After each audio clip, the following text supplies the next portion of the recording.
What's happening, guys? Supernova back with another video, and this one's just going to be a quick one.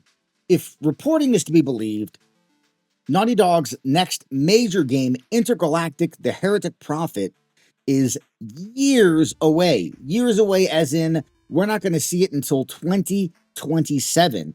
As a matter of fact, Jason Schreier and others have said that it's more than likely that Intergalactic the Heretic Prophet will skip the PS5 generation altogether and be a PlayStation 6 game. And this has people all over social media big fucking mad. And while I can understand the frustration of a lot of gamers out there, I mean, the thought of Naughty Dog skipping the entire PlayStation 5 generation without releasing a new game is a bit fucking crazy. At the same time, do you just expect them to shit out a finished game? These things take time. I think a bigger conversation needs to be had about the length it takes to create games in 2025 and going forward. We all know that games take about 4 to 5 years to create. We also know console generations are generally 5 to 7 years. So what is it you expect Naughty Dog to do? And like I said, while I can appreciate and understand their frustration, the idea of not getting a new Naughty Dog game for an entire console generation for people that bought a PlayStation 5 expecting a Naughty Dog game, yeah, I get it. It's pretty shitty. And I agree, I am also a bit disappointed. But at the same time, they can't release a game that's not finished. So what are we crying about? Again, do you expect them to shit out a finished game? And look, while I had issues with the story or the narrative of The Last of Us Part 2, it's really hard to argue against the overall quality of The Last of Us Part 2. When it comes to the complexity of the animations, the complexity of the AI, gameplay, polish, The Last of Us Part 2 is one of the greatest games ever created, whether you appreciate the narrative or not. And, in this case, I fall in that latter category. I don't like the narrative of The Last of Us Part 2. I feel the narrative in the first game was superior on many levels. That being said, in every place outside of the narrative, The Last of Us Part 2 is just next level. So whatever they're working on next, this being Intergalactic the Heretic Prophet, I have no concerns about the quality of that game and have every bit of faith in Naughty Dog that when they release that game, it is going to be an amazing, polished, fantastic gaming experience. Now, will I agree with the narrative of that game? That's yet to be seen. Will there be things about the game that I dislike? That's yet to be seen. Are these things a possibility? Absolutely. But do I fear that that game is going to be a bad game? Not at all. As a matter of fact, I think Intergalactic, if it is going the route that many people are saying it's going, which is going to be a semi-open world Naughty Dog game, which if you think about it, makes a whole lot of sense. They toyed around with this idea both in Uncharted: The Lost Legacy and in The Last of Us Part 2, these kind of semi-open world areas where you're free to explore and kind of go wherever you want, and you'll find certain things here or certain things there. If they take these semi-open world things that they've toyed with and expand it into a full game, well, fuck, then Intergalactic the Heretic Prophet is set to be a fucking crazy good game. Do I want it right now? Yes. Do I want it right now if it's going to be unfinished, broken, unpolished, and fucked up? No. Let them cook. Again, I think a bigger narrative needs to be had about why these games are taking so long. And do we really, really need games to be as big as they are? Because I personally fall in the camp of I would rather you make a smaller game and release games more frequently than make a massive, massive game and release them every 5 to 6 years. I just do. Like, I don't need a massive, massive game. I just need a game. A game, a good game. It doesn't have to be a massive 30, 40, 50, 60 hour experience. It doesn't have to be a open or semi-open world experience, which these are all things we know that push how long it takes to develop games.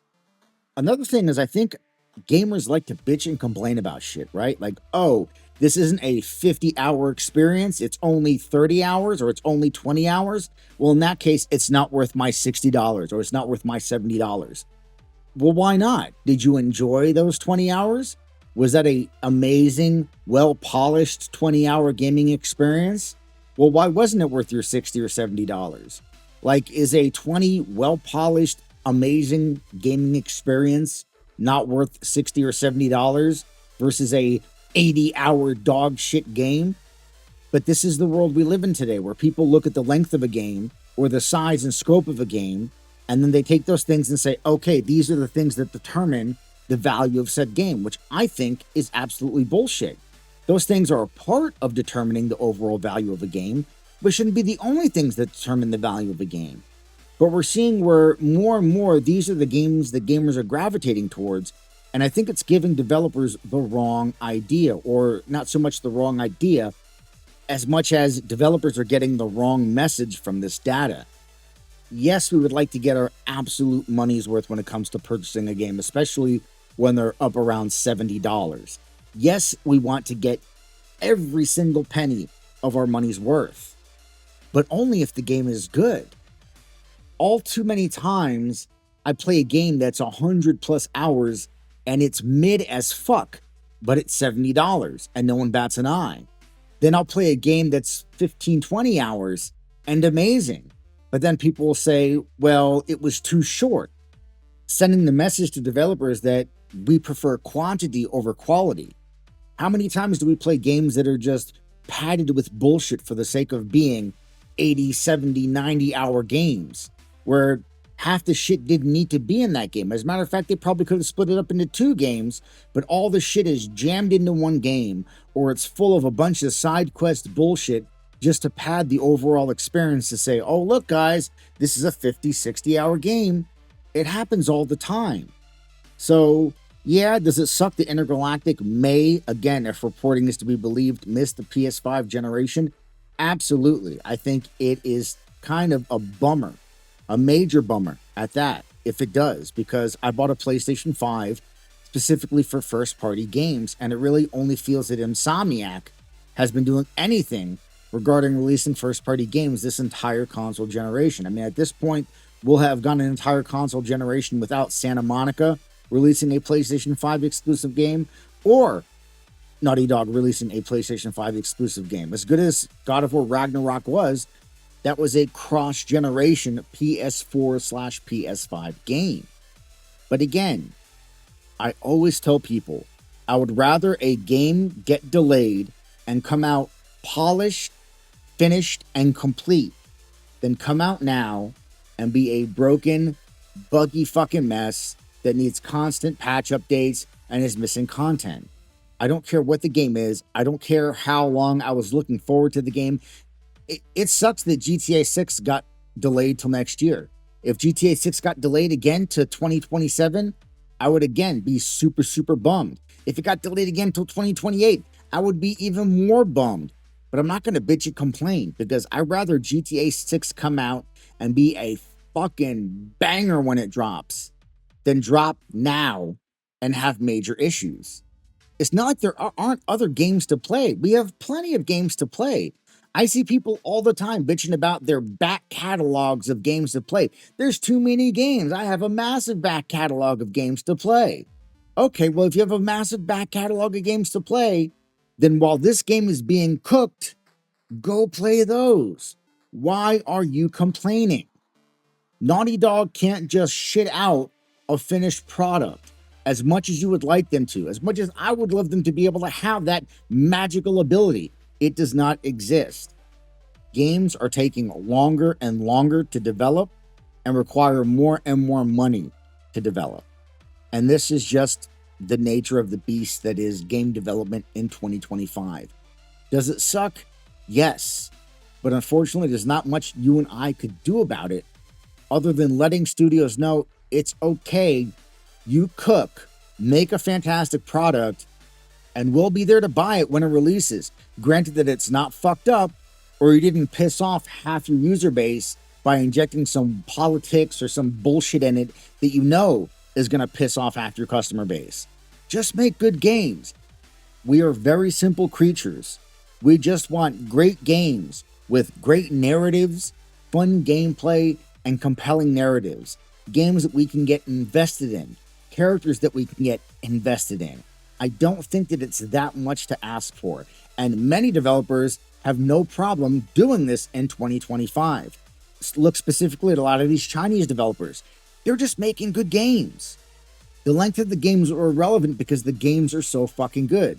Granted, a lot of these games also tend to be a little bit on the longer side, which is a plus. But games like Black Myth Wukong, they just drop and they're excellent games. Look at Expedition 33.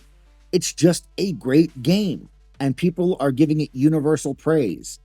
To make a good game that's going to please your fan base and the gamers out there is not hard. If it takes a long time, most of us will understand. I think almost a majority of us understand. It's really only the loud vocals on social media who aren't representative of the larger gaming community who are really complaining. Or maybe I'm wrong, as you know, I really can't speak for all gamers. I can only speak for myself, but this is what I feel.